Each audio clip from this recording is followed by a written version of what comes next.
রকম ভাবেই খেয়েছেন। আমি এমন একটা উপকরণ দিয়ে আজকে এই তালের ফুলুরি বানিয়ে আপনাদের সঙ্গে শেয়ার করব। তালের ফুলুরি হবে একদম নরম তুলতুলে।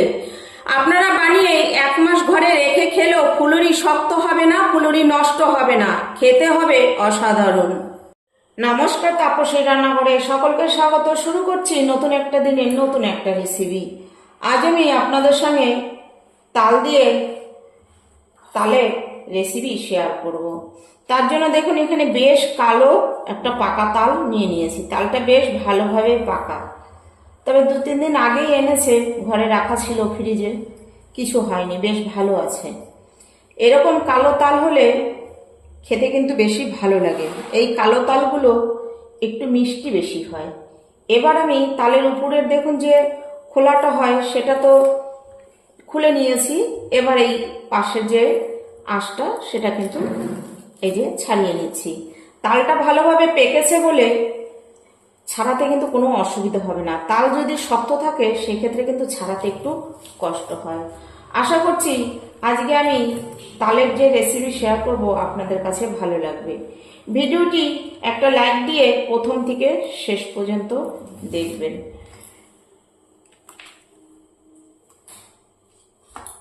সকল বন্ধুরাই জানি তালের রেসিপি তৈরি করতে পারে। তালের বিভিন্ন রকমের রেসিপি হয়, বিভিন্ন রকমের রেসিপি তৈরি করতে পারে। তবে আমি কিভাবে করি আমি সেটাই আপনাদের সঙ্গে শেয়ার করব। দেখুন তার জন্য এটাকে পুরোপুরি ছাড়িয়ে নিতে হবে। দেখুন আমি ছাড়িয়ে 3টে আটি বের করে নিয়েছি। আর তালটা খুব সুন্দর, এত সুন্দর মিষ্টি সেন্ট বেরোচ্ছে। আর দেখুন কত ভালোভাবে মানে ঘরে আরো 3 দিন থাকাতে ভালোভাবে নরম হয়েছে। এইরকম নরম তাল হলে ছাড়াতেও কষ্ট কম হয়, আবার তালের যে কালটা বের করতেও কিন্তু কষ্ট কম হয়। আমি 2টো আটি আলাদা জায়গায় সরিয়ে রাখলাম, রেখে একটা আটির মধ্যে অল্প করে জল নেব। একটু অল্প করে জল নিয়ে হাতে করে এরকম একটু মেখে নিয়ে একটু নরম করে নিতে হবে, তাহলে দেখবেন তালের কাতটা খুব ভালোভাবে বেরিয়ে আসবে। ধরুন আমাদের কাছে তালের কাত বের করার মতো কোনো ব্যবস্থা নেই, আমরা যেরকম ভাবে পারি যেটা দিয়ে সুবিধা হয় করে নিই। এই দেখুন এরকম একটু জল দিয়ে, বেশি জলের দরকার নেই, অল্প একটু জল দিয়ে মেখে নেবেন, তাহলে তালের কাতটা খুব ভালোভাবে বেরিয়ে আসবে। আশা করি এটা আমার সকল বন্ধুরাই কম বেশি জানে, যারা জানে না তাদের জন্য আরো বিশেষ করে এটা বলা। এই দেখুন, আর একটু নরম তাল নেওয়ার চেষ্টা করবেন। আর যদি দেখেন কোনো ক্ষেত্রে তালটা শক্ত আছে, তাহলে এনে ধুয়ে ফ্রিজে রেখে দেবেন। এই যে আমি যেরকম রেখে দিয়েছিলাম এরকম রেখে দেবেন, তারপরে ভালোভাবে নরম হওয়ার পরে করবেন, বেশ ভালো হবে। এবার এই দেখুন আমি একটা গ্রেটার নিয়েছি।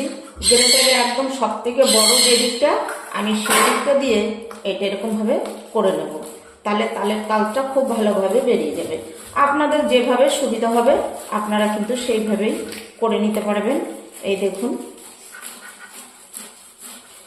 এটা যেহেতু একটু বড় আছে তো এই দিকটা দিয়ে খুব ভালো হয়। এই দেখুন একটা তালে কতটা মানে কাল্প বেরিয়েছে, বড় একটা থালার মোটামুটি 1 থালার মতো কাল্প বেরিয়েছে, দেখেছেন তো। এখানে তো জল সেভাবে দেইনি, পাতলা হলে তো মানে আরো বেশি হতো। এবার এটা আমি ছেঁকে নেব।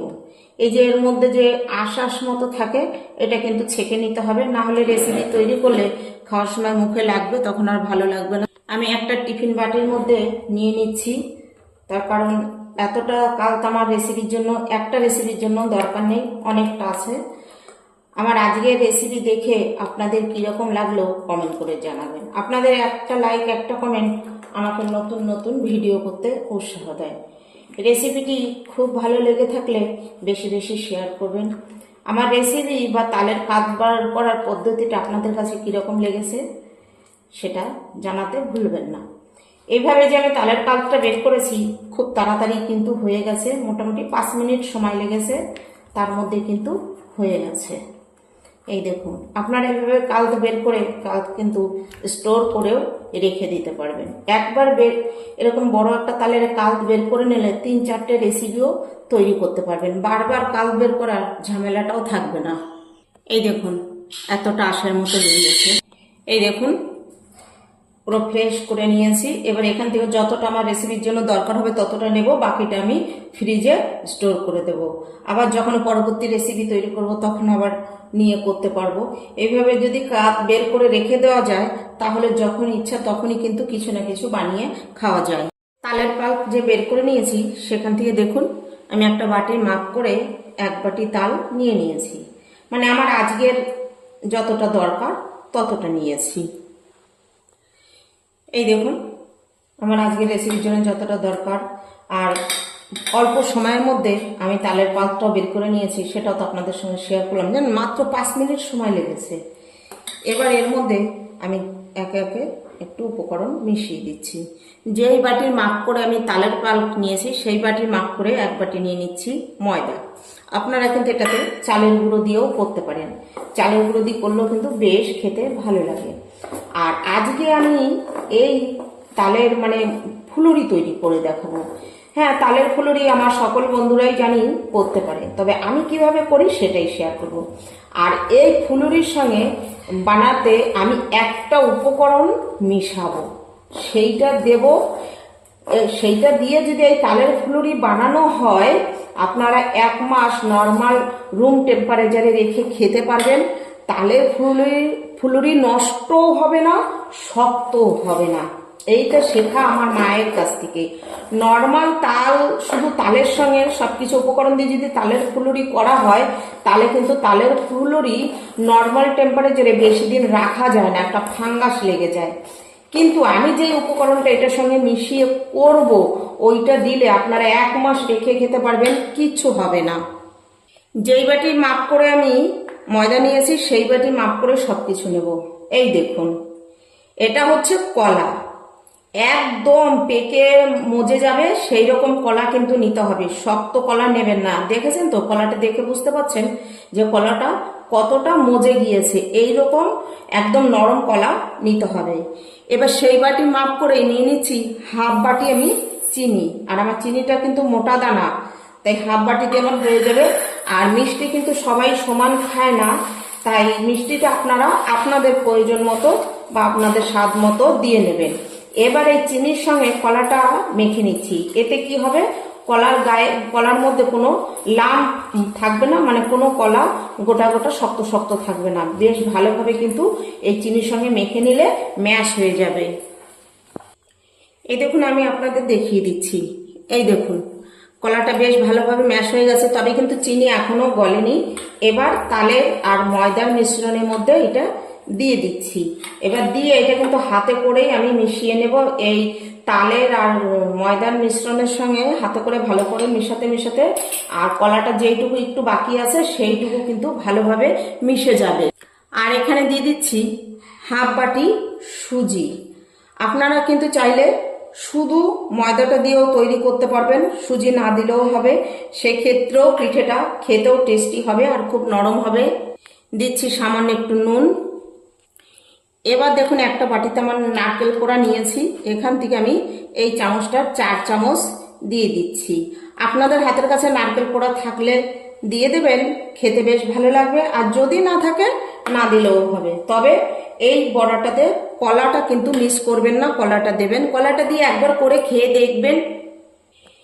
এবার সমস্ত উপকরণ দিয়ে হাতে করে কিন্তু আমি ভালো করে মেখে নেব।